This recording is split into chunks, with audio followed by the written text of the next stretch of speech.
welcome to my channel. I'm your educator, and this is your part 5 of Unit 3 Office Procedures and Practices for Class 11. So, without wasting time, let's get started. So, we have to start with purchase product. So, we have done till advantages and disadvantages of tender system. Basically, we have done till the methods of purchasing stationery कि हम किस किस method से stationery purchase कर सकते हैं. अब हमें परचेजिंग प्रोसीजर के बारे में बात करना है कि परचेज करने का प्रोसीजर कैसा रहता है. सो या will start with purchase requisition. ठीक है, it is a document generated by various departments needing the stationery item. So जिस भी डिपार्टमेंट को स्टेशनरी चाहिए वो एक डॉक्यूमेंट जनरेट करता है. It is on the basis of which the purchase requisition that the purchase department estimates the quantity and the type of item required.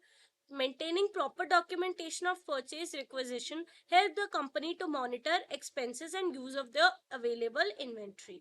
तो एक purchase requisition सबसे पहले एक डॉक्यूमेंट जनरेट करता है.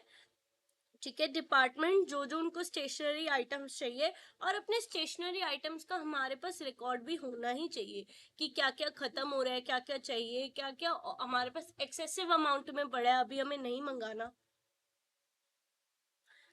ये सब चीजें हैं. ठीक है, next, deciding quantity. Large quantity और बल्क ऑर्डर शल ब्रिंग डिस्काउंट. तो जो लार्ज क्वांटिटी में अगर हम कुछ चीज ऑर्डर करते हैं तो हमें डिस्काउंट ऑलरेडी ऑब्वियसली मिलता ही मिलता है.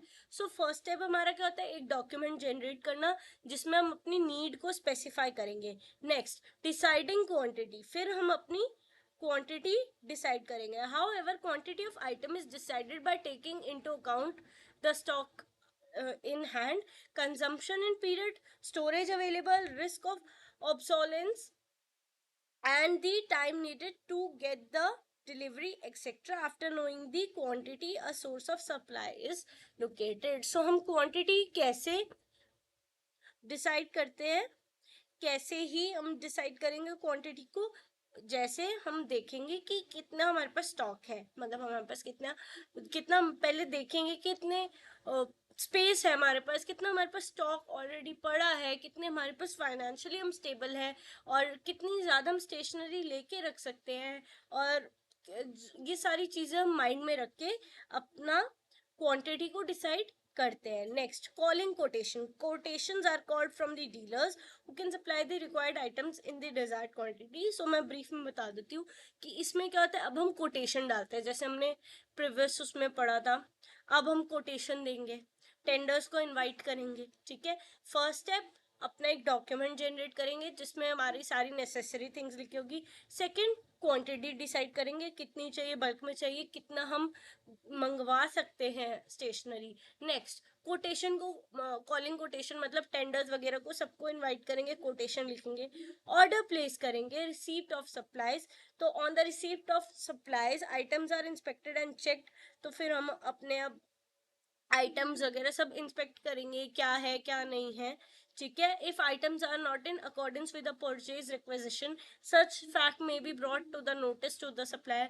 अगर जो सामान हमें चाहिए था, जिस क्वांटिटी में चाहिए था, जिस क्वालिटी का चाहिए था, वो अगर हमें नहीं मिला तो हम जाके दोबारा सप्लायर से कांटेक्ट करेंगे. Next, issue of stationery and supplies. The issuing system should be such which would save time, energy and material. Issuing system, ठीक है, ऐसा होना चाहिए जो हमारा टाइम सेव करे, हमारी एनर्जी सेव करे एंड मटेरियल सेव करे.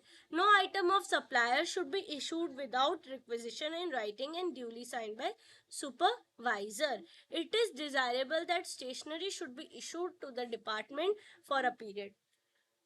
Issue should be made in specified unit. For instance, rim of a pen, dozen of pens, a bottle of gums, etc. Usually items are stored in unit of packs. Every issue should be recorded in issue register. जब stationery issue हो जाए, इस तरह से हमें issue हो कि हमारा टाइम, एनर्जी और सब सेव करे. ऐसा नहीं होता ना कि हम इशू करा रहे हैं, स्टेशनरी वाला हमें नहीं डिलीवर कर रहा, और हम सुपरवाइजर से कुछ साइंड नहीं है, हमें भागना पड़ रहा है, ये सब चीजें हमें मैनेज करनी होती है। ठीक है, कितने आइटम्स है, कितनी कितनी क्वांटिटी है, ये सब हमें रजिस्टर्स वगैरह में मार्क करके रखना चाहिए। As soon as stock reaches the minimum level an order is placed with the selected supplier, an order is placed in writing stating description of items, brand names, one copy of order is kept the office for record purpose. तो basically हमसे सबका record रखना चाहिए। सो या next is storing stationery. ठीक है, अब हमने स्टेशनरी के को कैसे कौन कौन बेचता है, यानी कि कौन कौन सप्लाई करता है, कैसे हम बाय कर सकते हैं, उसका प्रोसीजर हमने देख लिया। मतलब किस किस से हम ले सकते हैं, बाय कर सकते हैं। नेक्स्ट सेकंड हमने प्रोसीजर पढ़ लिया कि कैसे हम लेते हैं। पहले हम डॉक्यूमेंट रेडी करते हैं, देन क्वांटिटी डिसाइड करते हैं, देन कोटेशन, कॉलिंग कोटेशन, मतलब फिर टेंडर्स को इनवाइट करते हैं, देन ऑर्डर प्लेस करते हैं, रिसीव लेते हैं, देन इशू हो जाती है। नेक्स्ट अब हमने स्टेशनरी मंगवा ली, अब उसको स्टोर कहाँ करेंगे। ठीक है, next is our storing stationery. ठीक है, अब हम उनको स्टोर करते हैं। Minimum stock and efficient storage help in keeping down the stationery cost. अगर हम स्टेशनरी को अच्छे से मैनेज करके रखें तो उससे हमारी स्टेशनरी की कॉस्ट काफ़ी कम हो जाती है। सपोज अगर हम पेपर्स को या पेन्स या स्टेपलर्स, जितनी भी हमारी स्टेशनरी है, उनको अच्छे से मैनेज करके रखें। ठीक है, कि वो खराब ना हो। जैसे हमने देखा ना, पेपर भी येलो पड़ जाते हैं, तो अगर हम पुराने पेपर्स कहीं कॉर्नर में पड़े पड़े रह गए, हमें पता नहीं, हमने न्यू पेपर्स मंगवा लिए, अब वो पुराने पेपर्स तो खराब हो गए और हमारे नए पेपर्स के भी पैसे लग गए। ठीक है, एंड अगर हमने कहीं पेन्स थे वो कहीं और स्टोर करके रख दिए जहाँ एक्सेस करना थोड़ा टफ रहता है, तो जो हमारे बाकी के एम्प्लॉयज है वो क्या करेंगे, न्यू स्टेशनरी की डिमांड कर देंगे एंड हमें पता भी नहीं लगेगा। उनको पता ही नहीं होगा कि पेन्स इतनी दूर पड़े हैं, कहाँ है। तो जिस तरह से हम स्टेशनरी को मेंटेन करते हैं उससे हमारी कॉस्ट पे काफ़ी ज़्यादा इफेक्ट पड़ता है। First, store room. It is advisable to know something about store room. अब स्टोर रूम यानी कि स्टेशनरी को जहाँ हम स्टोर करेंगे, ठीक है, वो कैसा होना चाहिए उसके बारे में काफ़ी चीज़ें हमें समझनी चाहिए।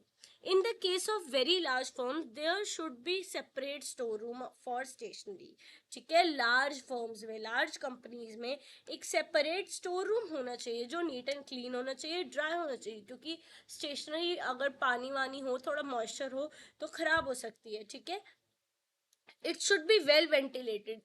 वेंटिलेशन उसमें होनी चाहिए, क्योंकि आपको पता है ना, स्टेशनरी की भी अलग सी एक स्मेल होती है। ठीक है, it should be centrally situated and should be under lock and की।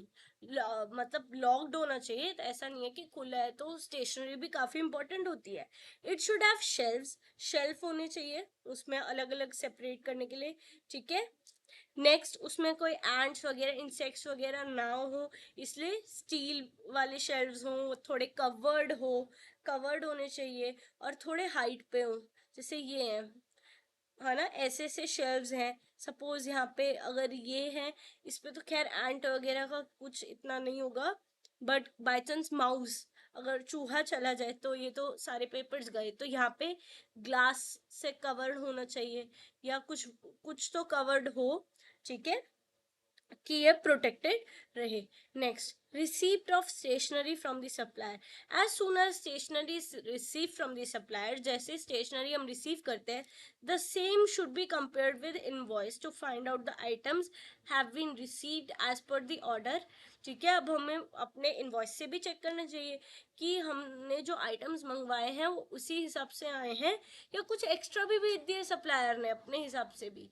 ठीक है, अपने स्टॉक रजिस्टर में नेक्स्ट स्टेप क्या होगा, अपने स्टॉक रजिस्टर में एंट्री करना।